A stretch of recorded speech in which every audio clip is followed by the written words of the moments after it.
Hello children, welcome back to the channel. Today we will be discussing the important topic of work energy theorem.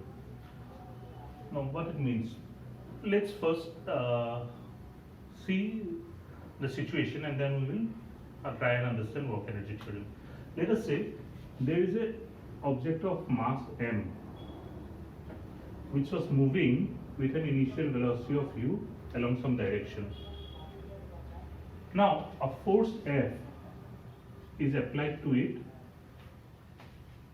in the direction of motion, which will accelerate the body, right? The speed will increase or the velocity will increase, magnitude of the velocity will increase. And let's say after a displacement given by S, the body reaches here when its velocity becomes V in this direction.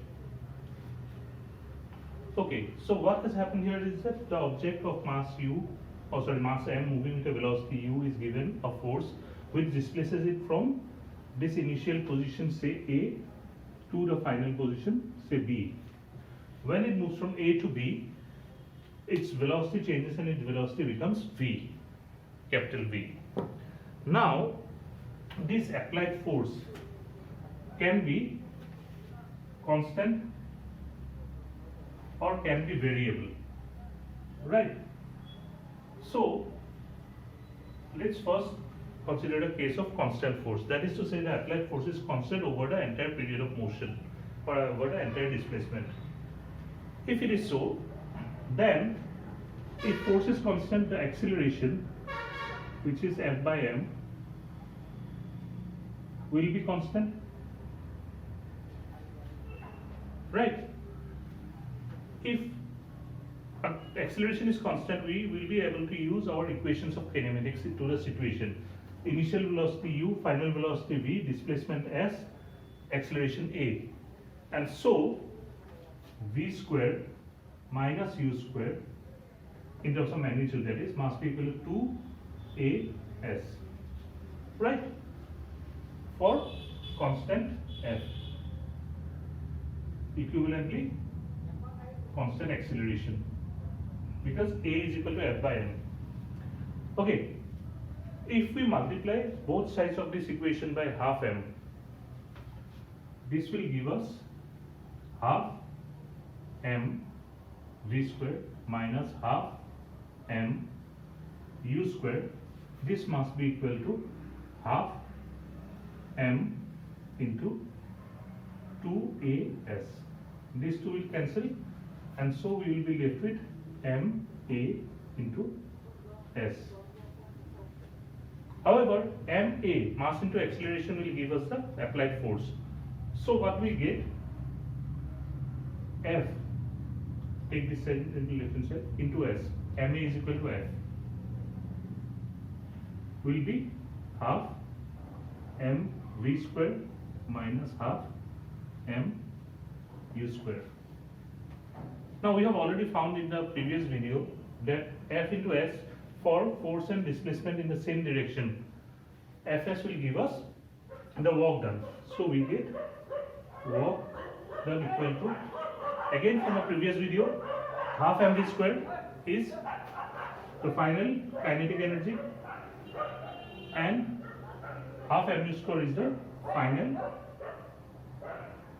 initial kinetic energy. That is to say, work done by the applied force becomes kinetic energy of the body, or change in kinetic energy of the body. So, work energy theorem simply says that the work done by the applied force on a body will be stored or will be equal to the change in kinetic energy in the body, change of kinetic energy. Initially it was half mu square, finally it's half mu square. So the difference of this is equal to the work done. Work done gets stored as the change in kinetic energy. Okay, this is for constant force. What if the force was not constant? That is, what if F is variable? Let's take this case up now. Okay, if the given force is not constant, that is, it is variable, it can change in magnitude, it can change in direction also. For simplicity, we assume that the direction of the force remains the same, that is, it is in the same direction as the direction of the displacement. or displacement is taking place in the same direction as the applied force.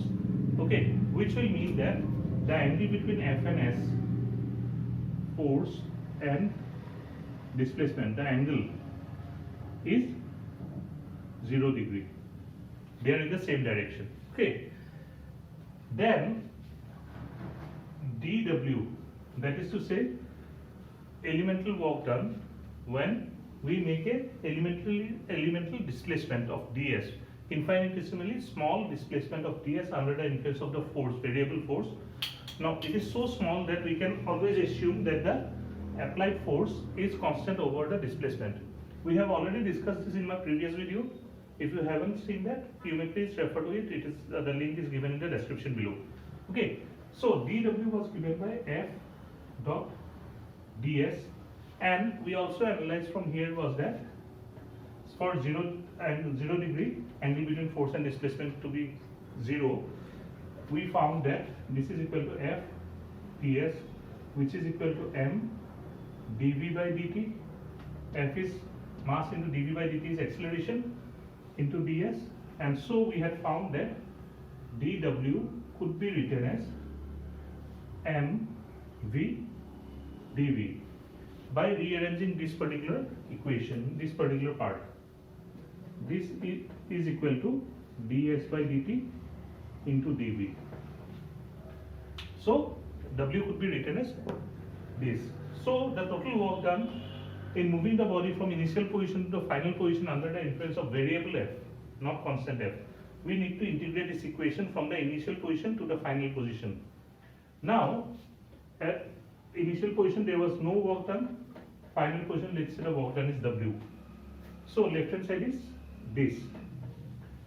On the right hand side, we have to integrate mv dv from the initial velocity u to the final velocity v. This integral we will be able to find this m is a constant, so it is, and v, so it will be outside this. Then we integrate v dv, which will be v square by 2, and it will be integrated from u to v. And left hand side is w from 0 to w. So substituting the values or finding it, w must be equal to half m v square minus half m u square, or kf minus ki. That is, work done is equal to change in kinetic energy. So work energy theorem holds for variable force as well. Alright, now let's look at some examples of this. Let us say we have a vehicle moving with certain velocity 100 meters per second when the brakes are applied to it. Now brakes of the vehicle provide a constant force. Under this constant force, the vehicle will stop in 4 meters. Okay, what should be the velocity of the vehicle so that the same brakes applied, same vehicle and the same brakes applied will stop the vehicle in 9 meters. So what we are given is that when the object was moving or vehicle was moving with a velocity u1 equal to 100 meter per second, before coming to rest it traveled a distance or its displacement was 4 meters. What should be u2, what velocity it should be moving so that it stops at a displacement of 9 meters.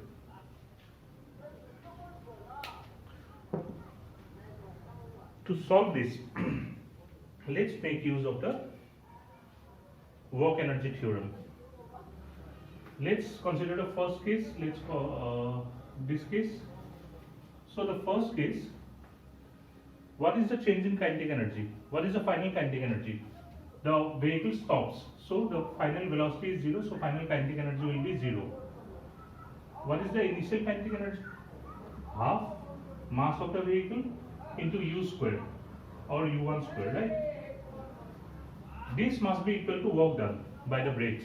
So if the brake force applied by the brakes is F, then this will be equal to F into S1.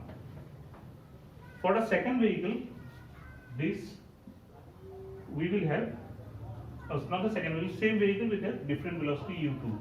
Again, final velocity will be 0 minus half m u2 square must be equal to the same force F. This time this is S2. Let's call this equation number 1 and this equation number 2. We need to find this u2, right? So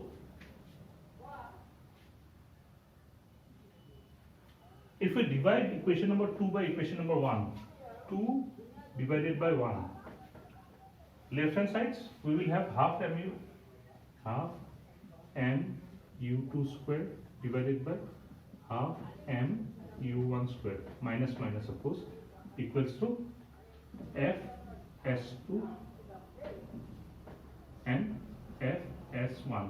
So the f will cancel, half and minus minus will cancel. So we get u2 square by u1 square equal to s2 by s1, which will give us u2 square must be equal to s2 by s1 into u1 square.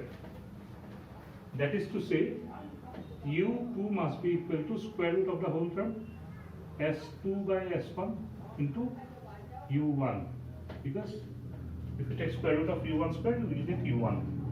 Substitute the values. S2 is 9 meter, S1 is 4 meters.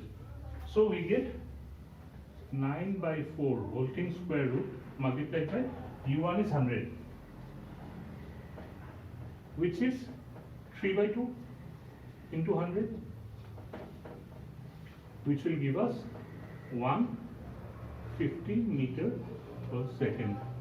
So this velocity will be 150 meter per second.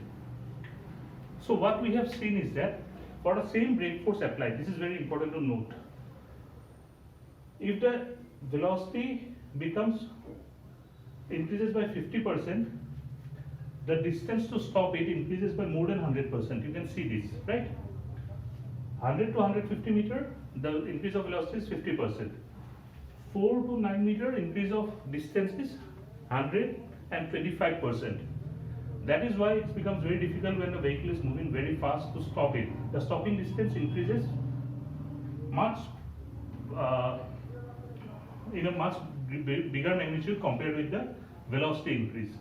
Okay, now let's consider another problem. It is given that the momentum of a given object or a particle or a body increases by 20%. If it is so, then by what percentage will kinetic energy of the body increase or decrease or change? Okay, now to solve this, first let's say a momentum is given by P and kinetic energy is given by K. Now in my previous video, the last video that I have published on work, energy and power, we have already discussed that there is a relationship between momentum and kinetic energy, and that was given by momentum was equal to 2m k square root of this. You may please refer to my previous video to find how this expression was arrived at. So we can rewrite this as, because we want to find the increase of kinetic energy, k equal to p square by 2m. So momentum, let's say initial momentum is p. So after 20% increase, what will be the momentum? Let's call this p dash. So p dash will be p plus 20% of p, 20% increase of 20%, which will be p plus p by 5. 20% is 1/5, right? 20 by 100, that is 1 by 5.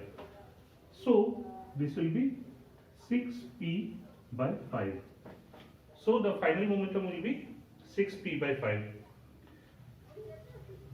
So if k is p square by 2m, then k dash, the final momentum will be p dash square by 2m. P dash we have just found, so this will be 36p square by 25. Squaring this term by 2m, which will be equal to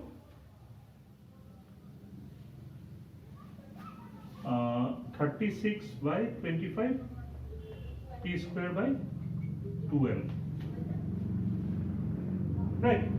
But p square by 2m from equation number 1 is k, so this will be equal to 36 by 25 k. So the difference between k prime and k increase in the kinetic energy, final kinetic energy minus initial kinetic energy. Net increase will be given by 36 by 25p minus p. Oh, sorry, not p, 36 by 25k minus k, which is clearly 11 by 25k. Let's take this side now. This one. So the percentage increase or percentage change will be the change in kinetic energy by the initial kinetic energy into 100%. This is how we find the percentage, right?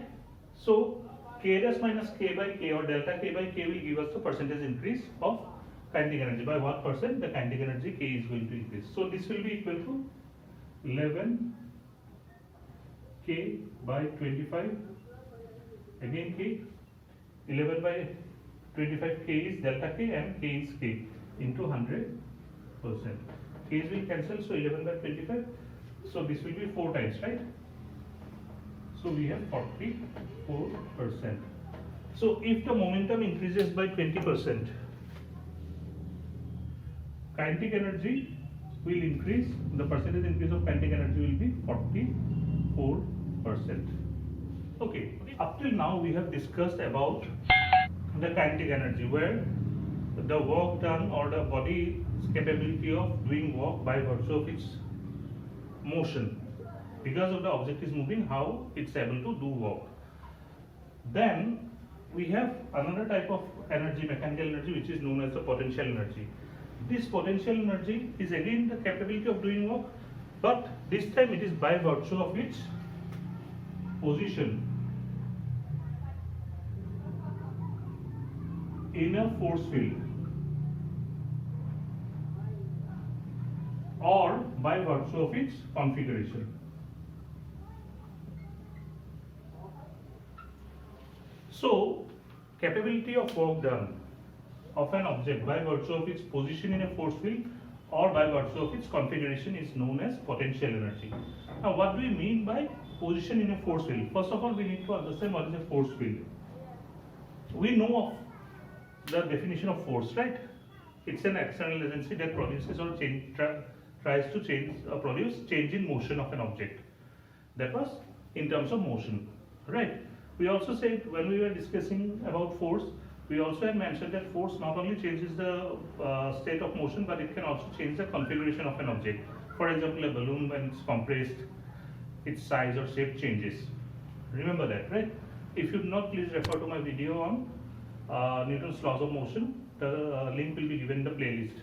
The playlist will be given, link to the playlist will be given in the description below. Okay, now let's consider force field. What do we mean by field of a force? So it is seen that in nature there are certain different types of force. Like we already know that gravitational force is there. We know from class 10 electrostatic force is there, that charges exert force on each other. So, or magnetic forces we have already discussed in class 10 also. So this type of forces, what we have seen is that they do not need to, the objects do not need to come in contact. Just because of the charge or a massive object like the earth is there, its force can be felt, right? So this type of forces, where we see that around that particular object there is a region, three-dimensional space, where its influence can be experienced. That area or that volume of space where that particular object, say the earth or the moon or the sun, or say a positive charge or a nucleus of an atom, around which up to which distance or the region of space around that particular object, if its force can be felt, then this region is known as the field of the force. So if there is a mass, for example, let's say it's the earth, the moon is there. So the moon is moving around the earth because of the influence of earth, right? Gravitational force of earth. So earth's gravitational field extends up to moon, and in fact far beyond that also. Okay, because the artificial satellites, we can set artificial satellites even beyond moon. So ultimately what we are trying to say is that the region of space up to which influence of a particular force or source of force can be felt is known as the field of the force. So force field is that region of space. So in a force field, if you put an object, it will gain certain amount of energy because of its position. For example, if I say pull this duster up and place it here from the table or from the ground, if I release it, what will happen? It will gain velocity, right? It will accelerate under gravity, and so it will be, right now it is stationary, so there is no kinetic energy, but as it moves there will be kinetic energy generated in it, and it will be able to do work, or because of the position the object is able to move, or because of the position the object is able to do some work. So a potential energy will be, a type of energy will be stored in this, and this particular energy will be known as the potential energy because of the position of the duster in the force field of the earth, or gravitational force field of earth. By configuration, let us say, let's consider a catapult. When you draw the bands, elastic bands of the catapult and release it, the stone gets thrown away, or the arrow of a bow. When you pull it, the configuration of it changes. When you release the string, the bow moves away. So it is able to move able to exert certain amount of force to the arrow so that the arrow moves. In other words, because of the configuration change of the configuration, the bow is able to do certain amount of work. So because of that kind of process also, whatever energy is stored in the object is known as the potential energy. So potential energy can be because of the position in a force field, or because of the configuration or distortion in the body also. We will discuss potential energy in details in our next video.